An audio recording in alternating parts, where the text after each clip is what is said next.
I won't go into it, but this StreamYard software, we're really struggling with it linking up with YouTube, and we had to create a whole entirely new live stream. I think there's probably 300 or 400 people that are on the other live stream. Hopefully they'll migrate over soon. So first of all, can you guys hear me? We're also having problems with this new Rode mic that I purchased. So we're just having to use the computer mic. Can you guys let me know in the chat if you can hear me or how the audio is?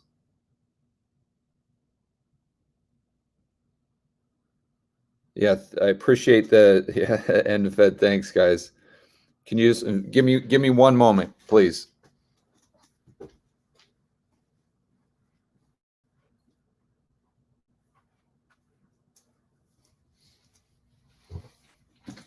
Okay, I was just out jogging and I came in early to get this thing set up, and I've been working on this for the last half hour trying to figure out what's going on here. So I'm still wearing my hat, my jogging clothes, but let's see. Okay,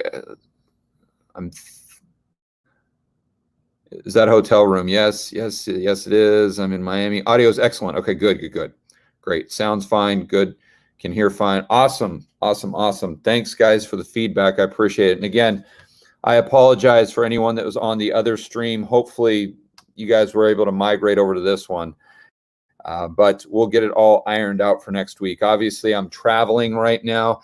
If you guys don't know the story, I was in Medellin, Colombia for the last year. I was there when they had their lockdown. It's just like the States, but they don't have any flights coming in or out of the country. The international airport is totally closed. So I was able to get a humanitarian flight. They had 2 of them that went out this month from Medellin to Fort Lauderdale. So I was able to get on one. The goal is definitely not to stay here in the United States. I've been going out, walking around, and I don't like what's going on here at all. It is really crazy. Maybe we'll get into that during the live stream. But on Tuesday, I'm headed to the Caribbean. Probably going to go to the U.S. Virgin Islands just for a couple days, and then I'm headed straight to St. Bart's. I'm going to charter a flight to St. Bart's from St. Thomas, and that's where I plan to wait out the rest of this insanity that's going on with the virus. They don't have any restrictions there, and they haven't had any cases since April. And whether you want to buy into that or not, the bottom line is you got to abide by the rules. And so that's the place where I'm going to go and just watch this from a distance. So that's why I'm traveling. And that's why I'm in a hotel right now.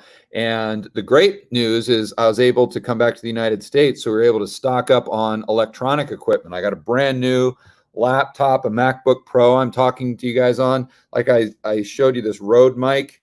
We got that. All this stuff is really hard to get in Colombia.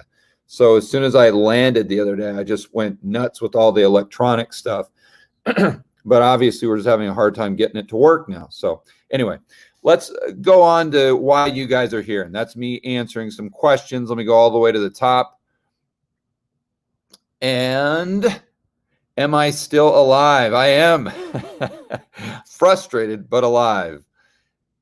Let's see. Oh, and one thing also, if any of you are members of Rebel Capitalist Pro, keep in mind at 2 o'clock, I'm going to be doing a live streams exclusively for members. So if you're a member of Rebel Capitalist Pro, definitely go there. I'll be doing a Q&A just like this. I'll probably pull up the questions on the screens. And if you guys aren't a member of Rebel Capitalist Pro, definitely check it out. It's my investment digital product I have where I've partnered with Lynn Alden, who's fantastic, Chris McIntosh, who's amazing. It's got a lot of their research in the forum. And we do live streams just like this with Chris and Lynn. Definitely check it out. It's georgegammon.com/pro is how you can get there. All right, into the questions. Why do so many investors like Kiyosaki praise gold? As a young American, I see little value in gold. That's because you're young, my friend. I see little paper money is worthless and gold money is worthless, in my opinion. It depends on what your objective is. So if your objective is to try to get rich then maybe gold's not the right way to do it historically. But if you're an older guy like I am, 47, and you've been able to make a little bit of money, and you don't want to lose that purchasing power, then you're going to see gold in a whole different way, my friend. I can promise you that. And that's how Kiyosaki looks at it as well. Gold is a store of value. There's no counterparty risk. I think absolutely every person, even young people, should allocate 10% of their portfolio. It's different for each person, but around that, to just having it as an insurance policy. So it's not really an investment, because I define an investment something that pays me to own it, but I think it's just a mandatory part of everyone's portfolio. Yeah, great. Gazoo says if you had a lot of gold, you would think differently. Yeah. Yeah. So, and he says, very true, but not a good reason for me to buy. You've got to study history, and you've got to study inflation. That's really what I'd encourage you to do. Not just with Weimar, not just with Venezuela, but the United States. Study the late 1800s and how we had deflation here, healthy deflation, and then study what we've had since 1913, when they've gifted us the Federal Reserve, and we've had a loss of purchasing power with those dollars you have in your savings account of 95% plus. We've had 2,000% inflation. So when you're in none of that, but now look at the Fed's balance sheet going from 4 trillion to 7 trillion. Look at M2 money supply. Look at the deficits. Look at everything that's going on with the future money printing in the United States. I don't think you need a better reason to own gold right there.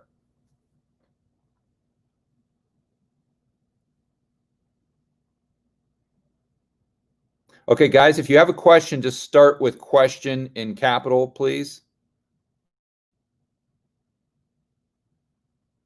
I understand you'd adjust for inflation when looking at the price of housing over time, but why adjust for the size of the home? Oh, well, that's a great question, because the size of the homes have increased dramatically, way, way, way, way bigger than they were prior to really the 1970s. That's when that trend kind of came along, where we just had these McMansions. So when you're looking at the Schiller index as an example, you're looking at average home prices. But if the average size of the home has gone from 1,000 square feet to 2,500 square feet, you've got to adjust for that, or you're comparing apples to oranges. So it's very important that you do that. And that chart that I have, that's pulls data straight from the Schiller report. Although it's slightly different, they adjust for something else. But if you look at Case Schiller, if you can get it going back to 1900, that's what you'll see. And it makes sense when you think about it. And what makes sense? That real estate's been flat since 1900. If you go back to even the late 1990s, so for about 100 years, real estate was flat. And it makes sense, because real estate should go up with income, because according to traditional belief systems, which I still have. I know some people in the economy don't have them now, but you actually use your income to purchase a house. So if your income's going up, then you've got more purchasing power. Typically, incomes stay pretty consistent with the rate of inflation. So therefore, housing prices would stay consistent with the rate of inflation as well.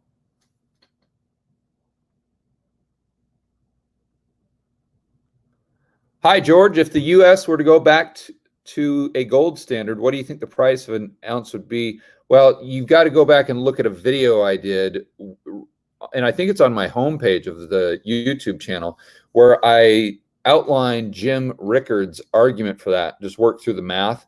Basically, you're just taking the money supply and how many ounces of gold are available, and then just doing quick back of the napkin math, and that's where you come up with a price. It depends on how much of a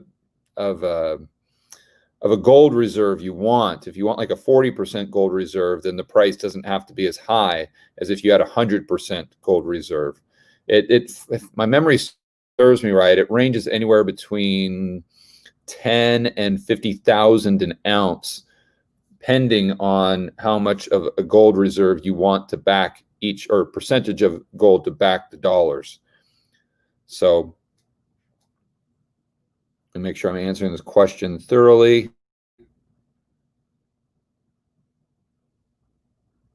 Yeah, that's the best way I can answer it. Pretty much, short answer is 10,000 to 50. But check out that video I walked through Jim Rickard's math, and Jim talks about this all the time on his interviews as well.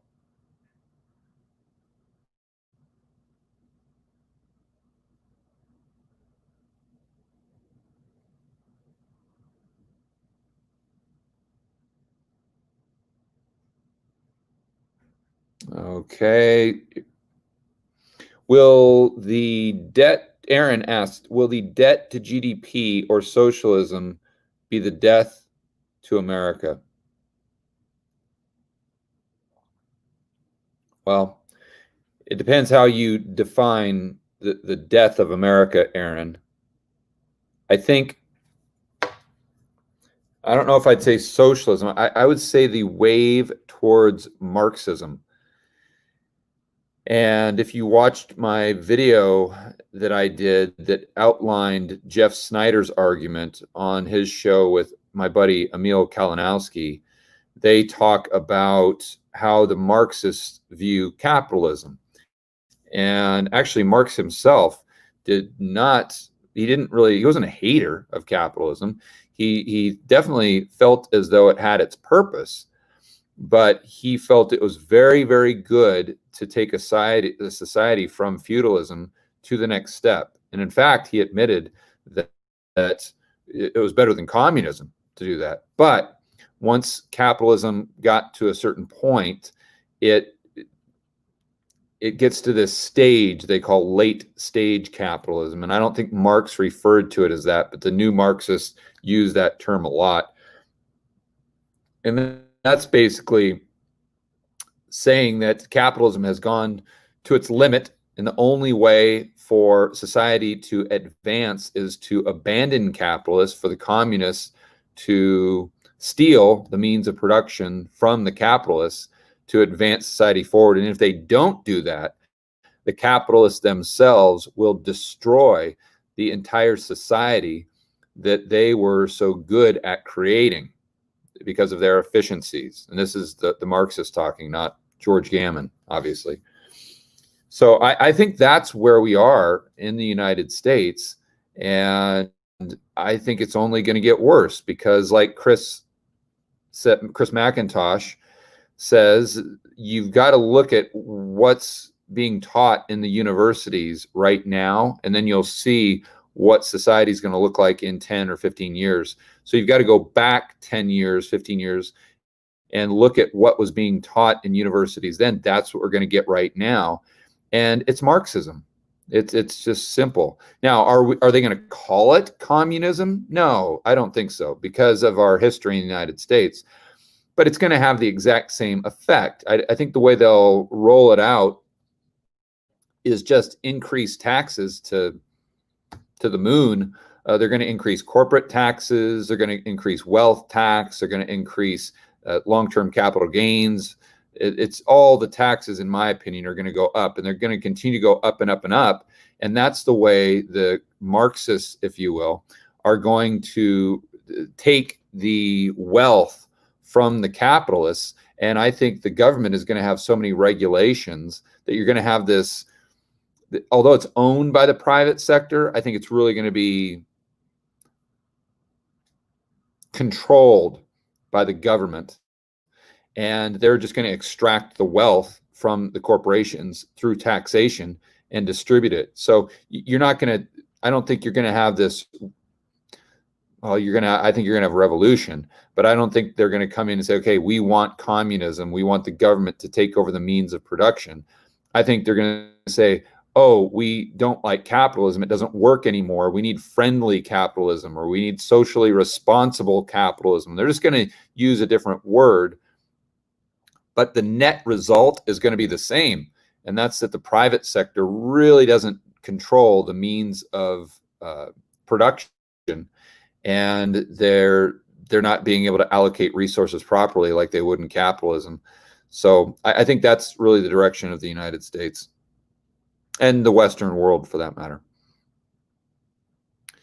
Question: do you think the Fed will be able to control the coming interest rate rise by purchasing the government debt? They pretend to control it, but it really comes down to where the cycles are. Yeah, I think they're going to peg the yield curve. I agree with Luke Groman on this one. I think it'll be just like World War II, and I'm not sure the rates they'll peg it, but I definitely think that's going to be a part of the future. And they're just going to let inflation run as hot as it runs. And I think Jason Burak, my buddy, really says it well, that they're going to stagflate, tax, and lie. Or maybe it's stagflate, lie, and tax. But that's their game plan. That's their only plan. That's the only way out for them. So I think that's really what the future is going to look like. And when Burak talks about lie, what he means is they're going to lie about the CPI. So they're going to create or try to create consumer price inflation to try to bail out the government. And they're going to lie about the inflation. They're going to say it's low, it's low, it's low, it's low. We don't have any problems. Meanwhile, the cost of your groceries are doubling every week. The cost of your rent is going up. The healthcare, education, everything basically you buy on a daily basis. But then they're going to point to things like iPhones, or they're going to point to this laptop I just bought, or some sort of electronics. Say, oh no, what are you talking about?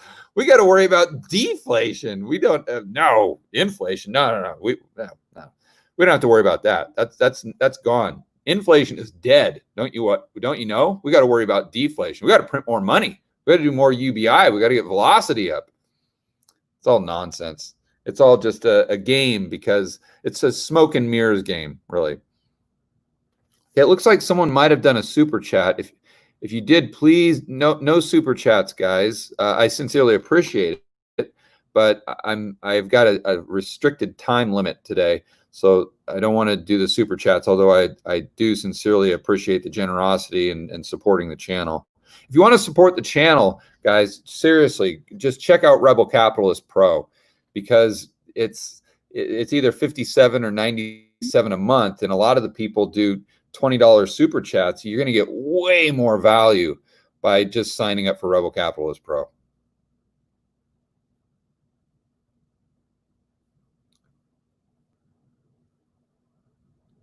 Looks like we got a lot of people telling me the audio is good. That's awesome, because I'm just using the audio straight off the computer, and I don't have headphones, not using my normal podcasting mic. So that's really good that the audios works well.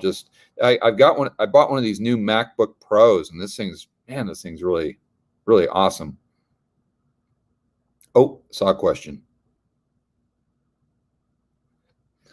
Brazilian stocks are quite cheap. Is it time to invest in an emerging economy?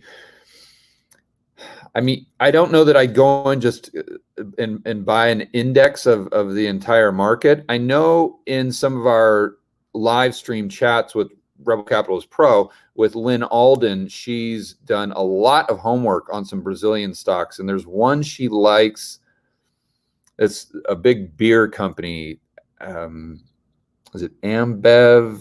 I can't remember exactly, but she really broke down that whole company, the fundamentals, and it seemed like it's very, very interesting. I didn't buy it, but so I guess my point is I'm going to defer to Lynn, because she's done so much more homework on that than I have. I'm really kind of a macro person, and Lynn and Chris are really the people that kind of make specific selections, and they're the pros. Obviously, I'm just an amateur, and I know that there's some companies in Brazil she likes, but again, I think you're going to need to be very selective there.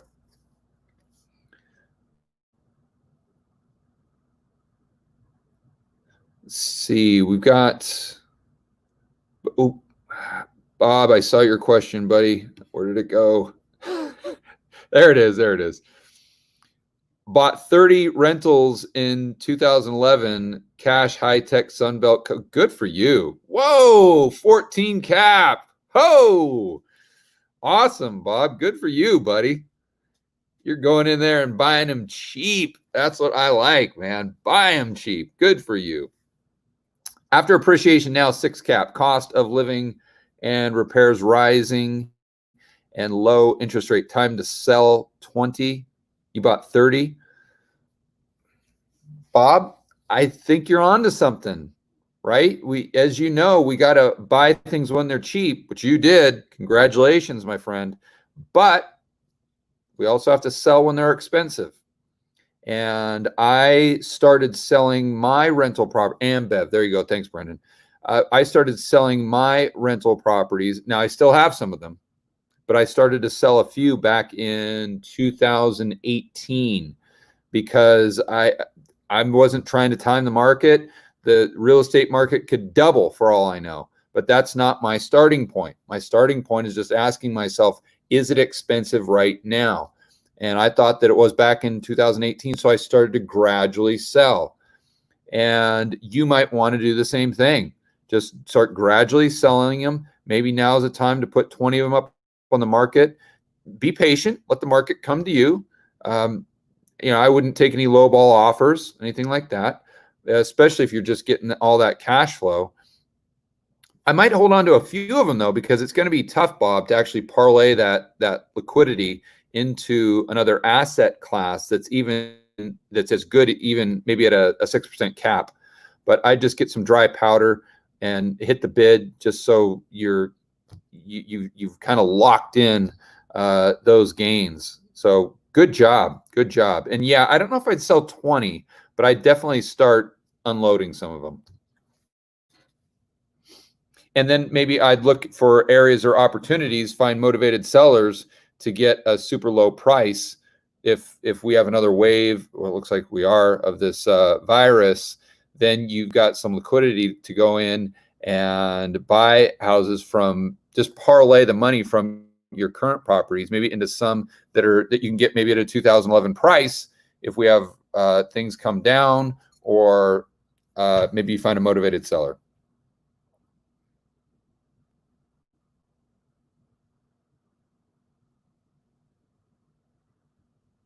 Yeah, a lot of people are saying Ambev. Thank you very much, folks. That's the Brazilian beer company that Lynn was talking about.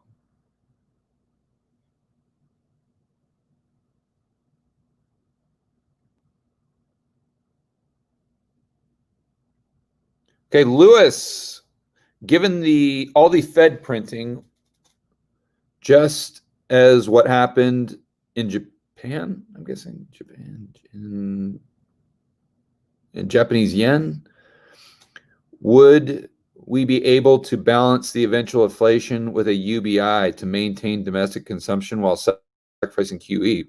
No, Lewis. You got, yeah, I think you're getting confused there, buddy. You're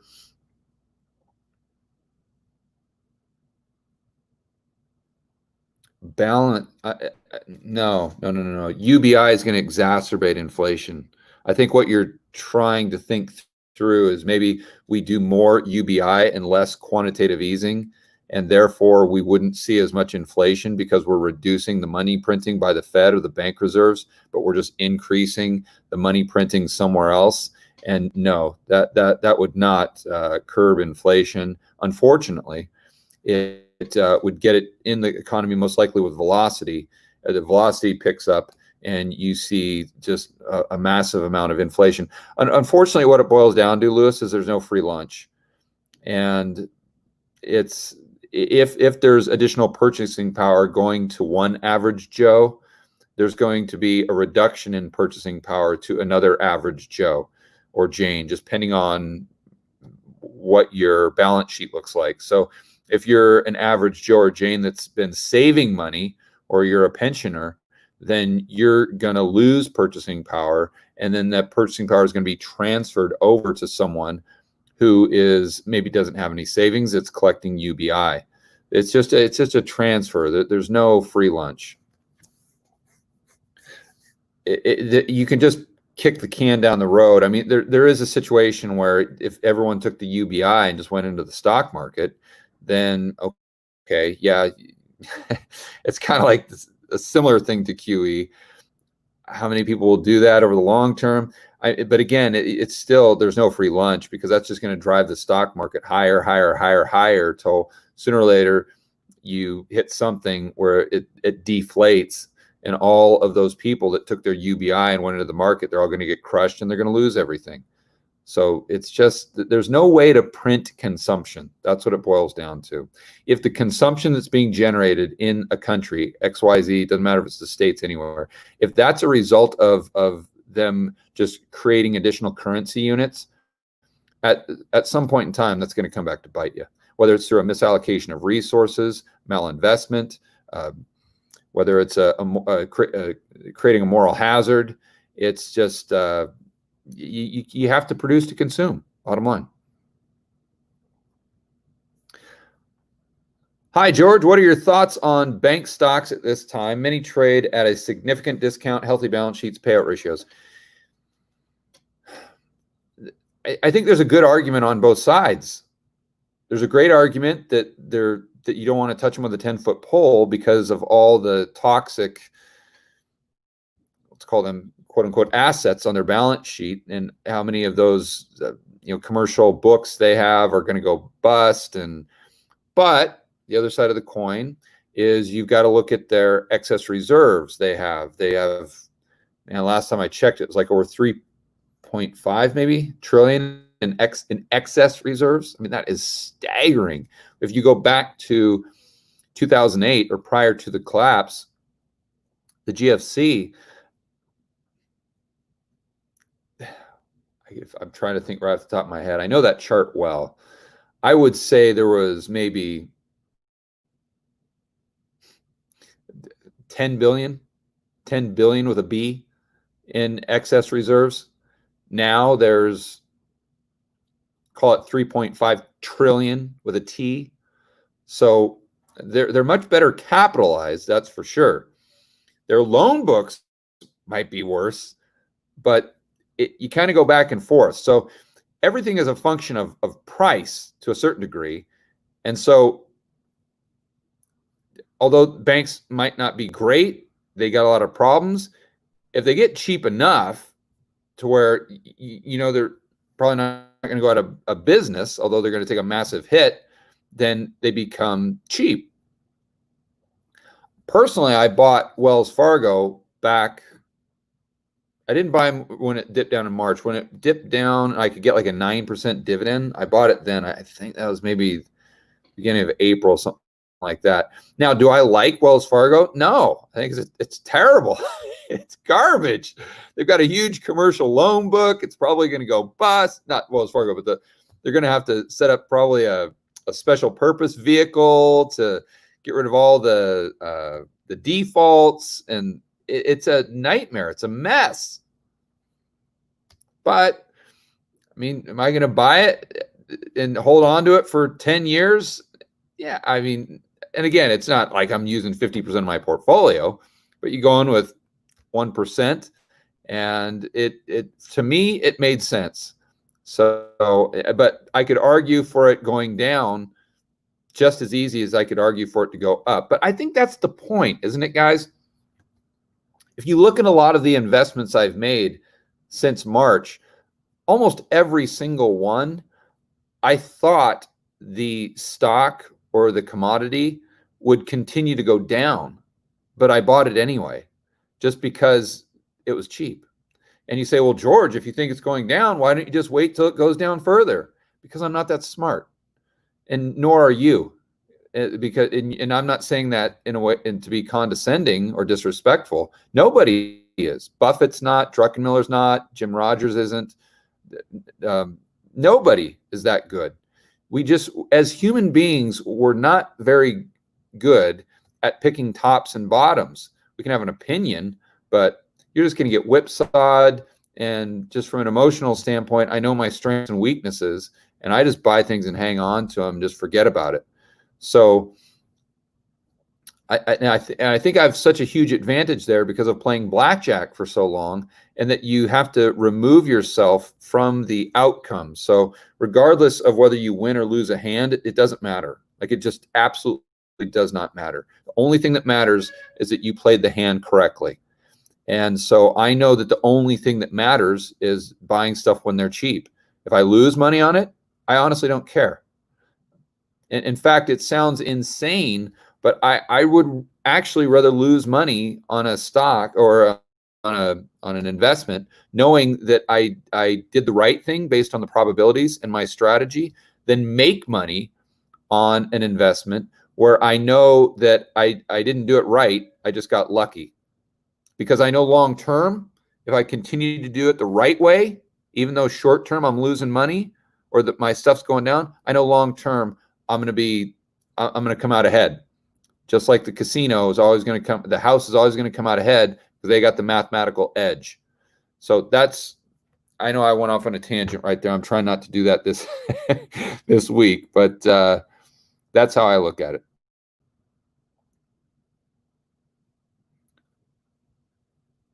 Okay, I think I got that one. Samir asks, what are your personal thoughts on the cerveza sickness? Is it just a massive overhyped hoax? I don't think so. I don't think so. The reason I don't think so is because so many countries are on the same page. And you guys know as well as I do, government is wildly inefficient. Their politicians are incredibly incompetent. So to think that they could coordinate something this well, or even if they're the useful idiot and there's some other group that's coordinating this, let's say, I just don't see how they could do it and pull it off at a global level, at a global scale. Literally every country, I mean, all the way from Russia, China, the US, all the way down to St. Bart's or Kitson Nevis. I don't think the probability of pulling that one off on a global level is realistic. Now, if it was in a specific country only, I think the probability would be higher that they could actually, whomever they are, could actually pull that off.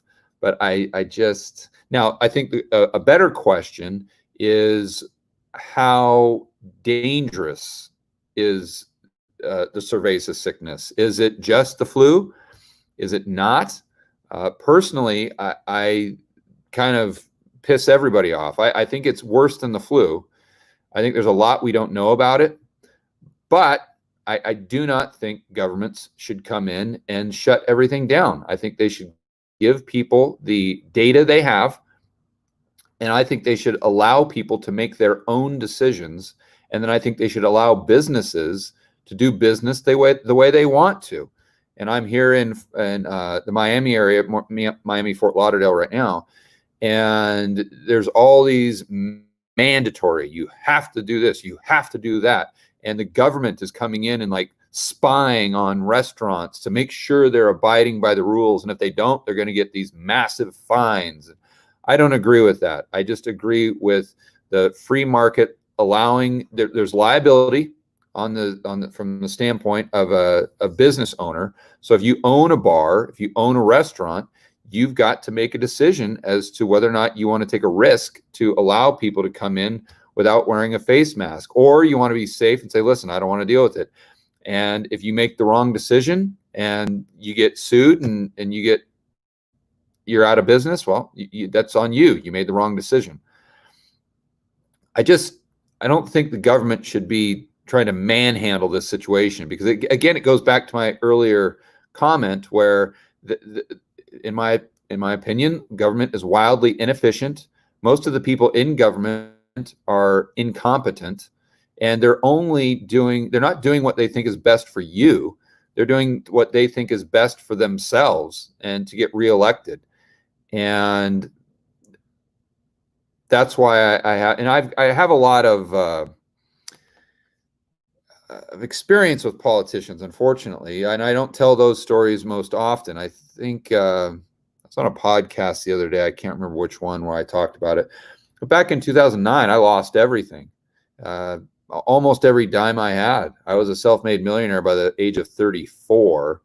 That was, what year was that? That was like 2000, I don't know, 5, 6, right around there. Maybe 2007, maybe. I don't know. But 2009, I lost almost everything I had in the business account. I lost about $2 million in probably 2 months. Something like that. And it was not fun. Let me tell you, that was a very difficult period in my life. It really it gets you asking a lot of serious questions, and it really tests your character for sure. You can either give up and just get pissed off that the world's unfair and politicians suck and you're right, they're wrong, and you just got screwed, or you can just put your big boy pants on and go out there and just start, I'm not going to use profanity, but start kicking ass. And after a bunch of soul searching, I decided to do the latter, and I made everything back that I lost in the next couple years and more. And that's why I was able to retire in 2012. But you just got a choice of, you can either feel sorry for yourself or just get pissed and go out and just kick 10 times more ass than you were kicking before, and work harder, more focused, be smarter. And anyway, I was fortunate that I decided to take that path. The wasn't easy, but anyway, the bottom line is I've had a lot of interactions with these crooked politicians, and we need to get everything as much as possible out of their control and in the control of the private sector, individuals like you and I, and individual business owners. And we're going to be able to figure out what's better for us a lot better than this top-down approach that I'm seeing here in the United States, even more so than Colombia. It's bizarre, the difference. Although Colombia did have these lockdowns, it wasn't like this. It was more of a, people chose to stay home. Here, everyone's trying to live the same type of lifestyle, but they're just trying to cram into this virus box. I really don't like what's going on here. But anyway, let me focus on your questions, guys. You're not here to hear me rant.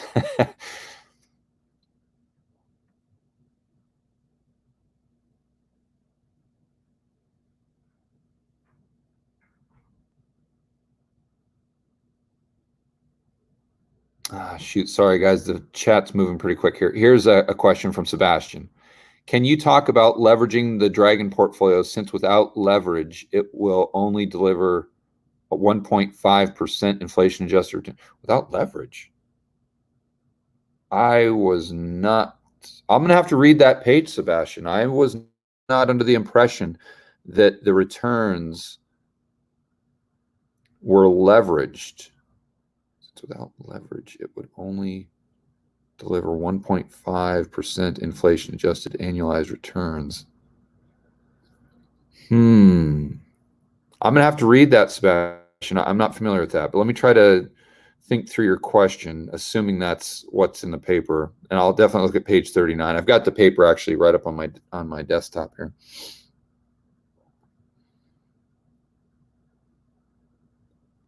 I don't know. I don't know if I'd use leverage, Sebastian, right now. You got to be really, really good at going long volatility. I think what I'd rather do, Sebastian, is just take the principles of the Dragon portfolio and try to understand them as well as I possibly can, and then ask myself, how can I take these principles and make my framework and make my investment process even better? And how can I make my portfolio construction even more precise and have and more diversified and have a better mathematical chance of winning in the long term, regardless of whether we're going into a right wing type of deleveraging, which is the inflationary deleveraging, or the left wing type of deleveraging. And that was the deflationary 1930s compared to the 1970s. I think we're definitely going into a deleveraging. It's just a matter of what type you're going to get. And so I think instead of trying to follow it precisely, I'd more look at the concepts and the principles and understand them as well as I can. And then I try to view that through my own lens and also layering over that what your individual skills are. So as an example, as you guys know, I'm a real estate guy. I've got a lot of experience with real estate. I think I'm right up there with pretty much anyone as far as residential. So that said, I'm gonna read the allegory of the hawk and serpent, and I'm gonna understand what he's talking about and why it makes sense. But then maybe I'm gonna try to figure out how I could express certain components of the Dragon portfolio through real estate. Maybe not all of it, but maybe some of it through real estate, because that's something I know well. I'm an expert in it. And I know that through my negotiating skills and understanding certain markets like the back of my hand, I can go in and I can buy a dollar for 50 cents. I can make a lot of money on the buy side. And I've got a team in place in South America, as most of you know, that can really do a remodel. We can force appreciation, and you've got a lot of buffer there. So anyway, everyone's got their specialty. Everyone's got their skill set. So I think the main thing I'm trying to say is read that paper, but try to maybe not execute it exactly, but understand the concepts and use those concepts to make your framework even better.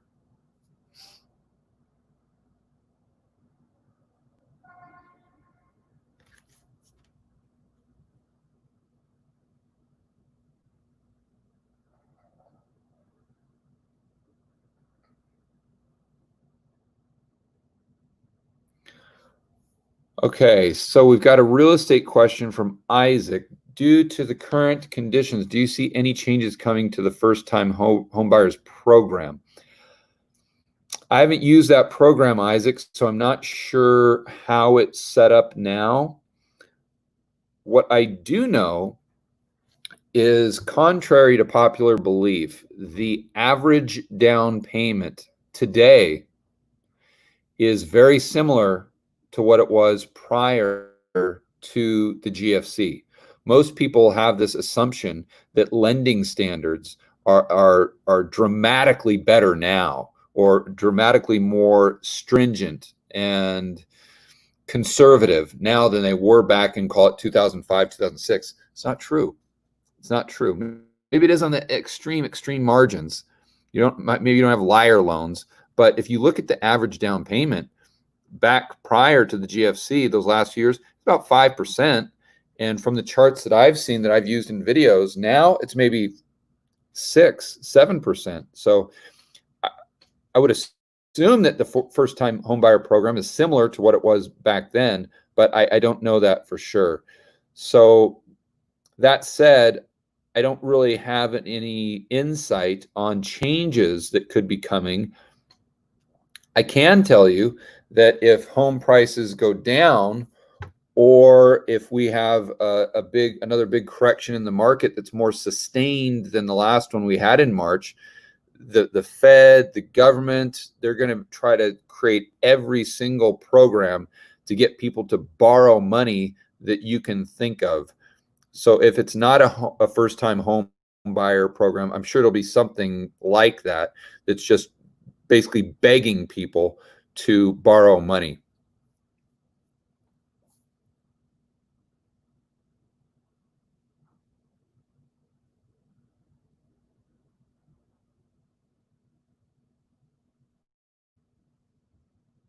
As far, let's say Mice Elf, it's asking me about Bill Gates vaccinations will reduce world population.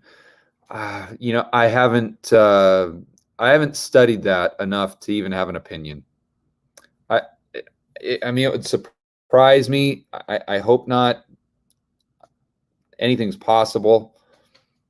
I haven't looked into it enough to give you an opinion.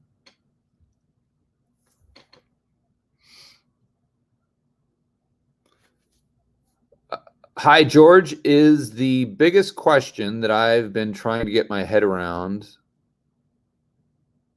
Hi, George. Oh, this is the biggest question I've been trying to get my head around. How does the global shutdown of business help the survival of our current monetary system, reduce inflation? Ooh, yeah, you're looking at it just from a demand side, Samir, and you're saying, okay, well, if this much demand goes down, then there's going to be all these deflationary pressures, which will reduce inflation or have the tendency to be a headwind for inflation. But what you're not thinking about, or what I encourage you thinking about more, would be the reduction of supply. It's not just the demand, it's a supply-demand equation. And if you have the destruction of supply going down at a faster rate than the decrease in demand, you still have consumer price inflation, or any price inflation for that matter. And I don't think the demand side of the equation is going to go down other than for items that most people buy with debt. So let me explain. I think that the cost of food will continue to go up. I think that the cost of what you buy on a daily basis with the money that's in your checking account in your back pocket will go up. I think the prices on maybe high-end vehicles or vehicles that a lot of people are using on using debt to buy, like a vehicle over, I don't know what people buy. I don't know what the threshold is, like 20 grand or something. I'm sorry, I'm completely out of the loop on that stuff. Yes. Whenever I buy a car under 20 grand, I like a truck, or I usually pay cash for it. But let's just say that 20,000 is the cutoff mark, just hypothetically. So usually people are taking out a loan to buy a car over 20 grand, maybe paying cash under. So I think that those cars that people are using leverage most likely come down. I don't think people are going to want to take on a lot of debt, but I think that the Fed and the government are going to get around that because they want inflation by doing UBI. They might not call it UBI, but they just increase unemployment benefits. They make them indefinite. They do all of these stimulus programs where I talked to Preston Pish about this on his podcast, the Investors Podcast, TIP. If you guys haven't checked that out, make sure you do. If you like the TIP podcast, I was on just this most recent episode that came out this morning, and I talked to him for about 20 minutes or so. It's kind of quick and brief, but we had a fantastic discussion. But my point is, we went over a lot of these types of issues and these types of questions. So let me make sure I'm answering this thoroughly here, George. Yeah. So it's really about the looking at the supply side of the equation and the demand side of the equation, and how the Fed will and the government, through the government, will most likely get money into the back pockets. Therefore, it maybe even increasing demand for the average person on the street. That increases velocity, and that's how they're going to try to increase tax revenue to decrease the load of the debt. And sorry, guys, I'm trying to think this through.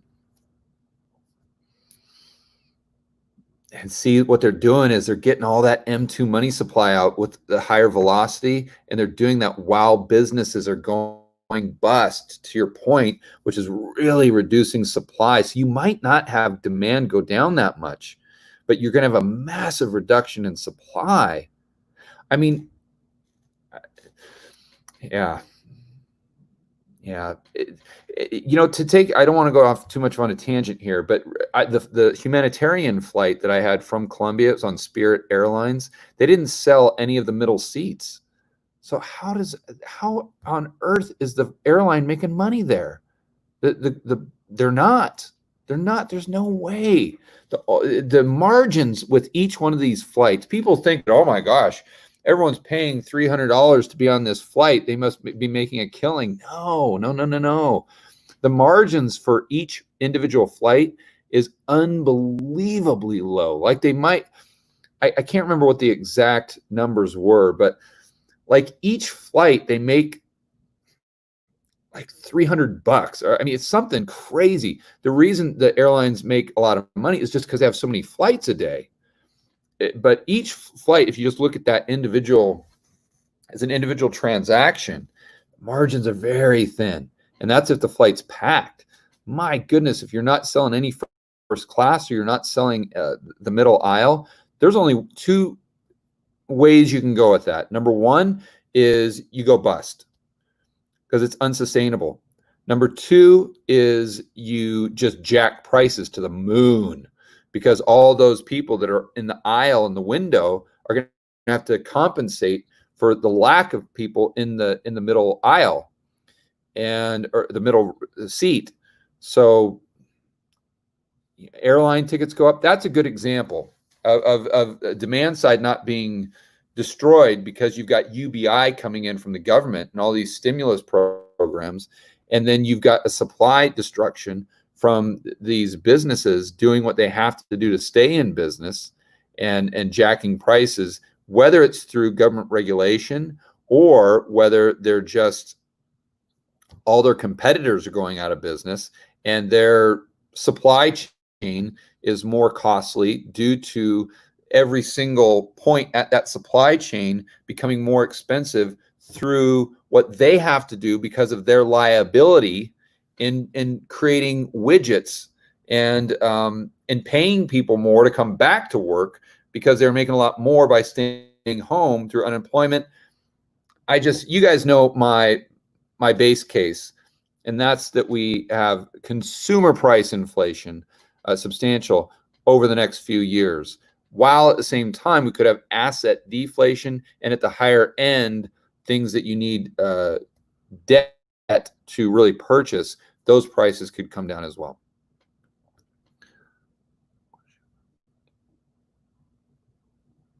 Question from Canadian. Ryan asks your thoughts on real estate investment trust, specifically residential rental,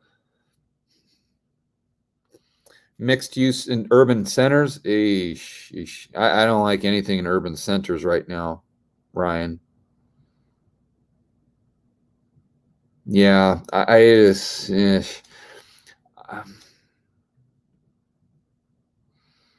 I think if I was interested in buying something in an urban center, I'd wait for a year. Just see how this plays out. See what social trends will manifest because of this craziness that we're all dealing with on a daily. And is there going to be a massive migration out of cities? I talked about this with Preston as well. I think there may be people just saying, listen, I'm through living in this high-rise apartment. I'm done with this urban. I want to get out to the country where I'm not going to be bothered, at least out to the suburbs. And I don't know. I don't know. Also, too, I'm not a huge fan of investment trust because you're not in control of the investment. And I think no one manages other people's money as well as they manage their own, or at least they're not as protective. And so I think that, and not only that, but see, an investment trust, it's like the Titanic. It's going to take a long time for it to move and shift directions if we do see this migration from urban centers out to suburbs and maybe even more rural areas, where an individual investor, let's say you had 10 condos in Miami, and you're like, you know what, I don't like what's going on with the riots, with the looting, with the cerveza sickness.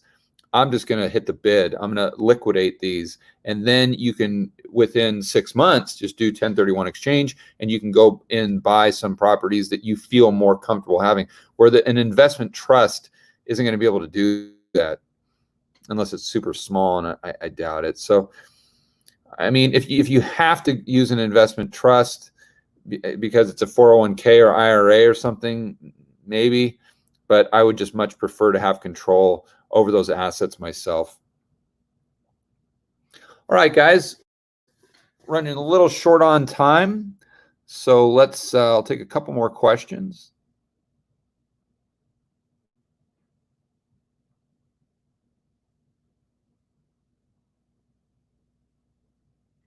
Yeah,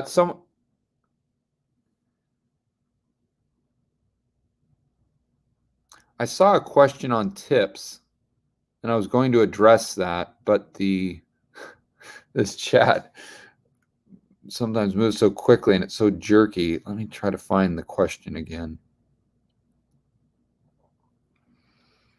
I can't, sorry, but basically the question, oh, here we go.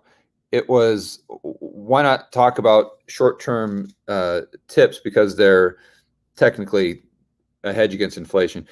I mean, I think they're okay, but I think they're going to understate inflation because they're going off of CPI, and CPI is completely bogus. So I think it might be okay, but just don't think that you're just getting all this inflation protection just so you just set it and forget it and you don't manage it. That's my point. I think a lot of people buy tips and it's like, oh, I've got nothing to worry about. Inflation, bring it on.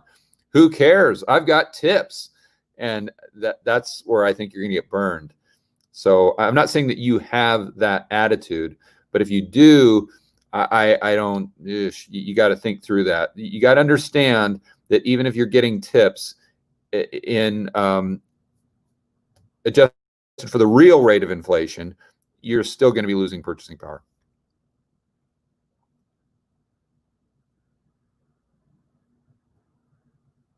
Yeah, ultimate bargains, exactly. It says tips can't protect against inflation because the government controls the, or that just hopped on me now too. But yeah, that was a good point. Very good point.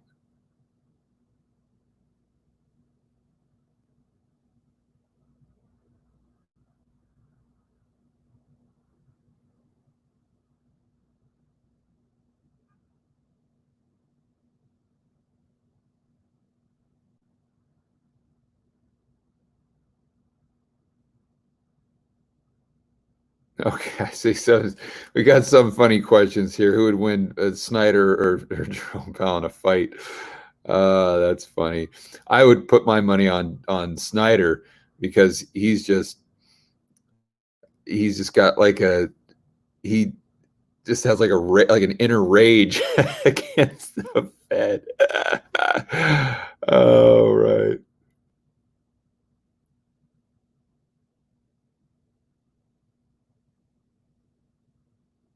Oh, here. Okay, we'll end on this one. Steven asks, well, Brett asked, why did I leave Columbia? Because I want to get to St. Bart's, Brett. I did a lot of research, and St. Bart's is the only place I can find that's completely open. You do have to have a negative COVID test to get in, but they haven't had a case since April. You don't have to go around with the face masks. Everything's, you can do jet skiing, fishing, the gym. Oh my gosh, man, I cannot tell you guys how badly I want to get back to the gym. I'm one of those people that I have to do some sort of physical activity daily, as you can tell from me just jogging. And if I don't, I just really, I'm not functioning on all 8 cylinders. So I cannot wait to get back to a gym. And as you know, the gyms are closed in Colombia. At least they were in Medellin. So that's why I left Colombia. I love Colombia. Can't wait to go back. But I'm just going to go to a little island where I can just watch all this happen from a distance and just continue to try to live life as normally as I can, enjoy myself, do some snorkeling, maybe some scuba diving, kite surfing, while I'm doing all the awesome videos. Okay, so I don't know why that question popped up. So the last question here from Steven. Can you please explain shorting the US dollar through real estate investments? Thank you for your knowledge to share. Yeah, so that's when you take out a 30-year fixed rate mortgage, Steven. You've got, let's say your monthly payment is $1,000. It's going to be $1,000 for the entirety of the loan for the next 30 years. So if we have a significant amount of inflation, let's say where it affected your wages. Let's say right now that you make $50,000 a year, and in 10 years, you're making $1 million a year. And you may say, well, that's fantastic, but you don't have any more purchasing power because your wages just went up with inflation. So although $1 million a year sounds like a lot of money, it's really not, because you can't buy any more goods or services than you could by making $50,000 a year today. Well, if you're making call it 80, 85 grand a month, then your mortgage payments are still going to be $1,000 a month. That's why we say you're paying it back with cheaper dollars, or the debt burden that you have as a percentage of your monthly income decreases significantly. Therefore, you can take more of your income and allocate it to other investments, to other areas, other purchases. That's why we say that when you get a 30-year fixed rate mortgage that on a property that has positive cash flow, got to have positive cash flow. And that's why we say that you're in essence getting paid to short the dollar, because you're getting that cash flow and you're shorting the dollar from a standpoint of your debt is denominated in dollars and it's nominal. Therefore, like I said, if we get substantial inflation, you're paying it back with cheaper dollars. That's why we say that. I mean, you can take it to an extreme and say, what if we had hyperinflation and you took out a mortgage for $500,000, and in 10 years, $500,000 is the cost of a loaf of bread? Well, you can pay back your entire mortgage with what you would have spent on that loaf of bread. But your house still has the same purchasing power, hopefully, that it did when you bought it at $500,000, right? So that purchasing power went from, it's a transfer of wealth from the lender to the borrower. And I think we'll go ahead and end it right there, guys. Hopefully that last one made sense. I tried to not go off on too many tangents today. I know I went off on a couple of them. But I really appreciate everyone being here and coming over from the other live streams. Sorry about the technical difficulties. Sebastian and I are going to work on this, using this new Rode mic here. This thing's really heavy duty. I'm excited to get this thing working. I think it's going to improve the whole audio and the experience. And again, just a reminder for those of you who are members of Rebel Capitalist Pro, in about 45 minutes, I'm going to be doing another live stream there for our members. So definitely check that out. And I want to thank everyone for being here to the end of the live stream. I want to do some shout outs. So Brett, Steven, thanks a lot, guys, for staying on to the end. Made by Liam B, thank you very much. Serge, thank you very much. RGB, Cam, Steve, Every Cloud, Kevin, Jeep, Arnd, Emily, Tobias, Sam, Greg, Blake, Aaron, Mr. Jeremy. All right, guys, thank you very much for being here. And I will see you next week and on the next. Oh, one thing, guys, just quick FYI, sorry. Since I'm traveling, I don't know if I'm going to be able to do whiteboard videos, and I don't know if the interviews are going to be sporadic. I'm going to try to do the same uploads this week as I've been doing in the past, but it might not pan out because of my travel schedule and trying to get to St. Bart's. So if you don't see a video on Tuesday or Thursday, or if you see fewer videos, it's not long term. It's just for this week. So keep that in mind. All right, guys, see you on the next video.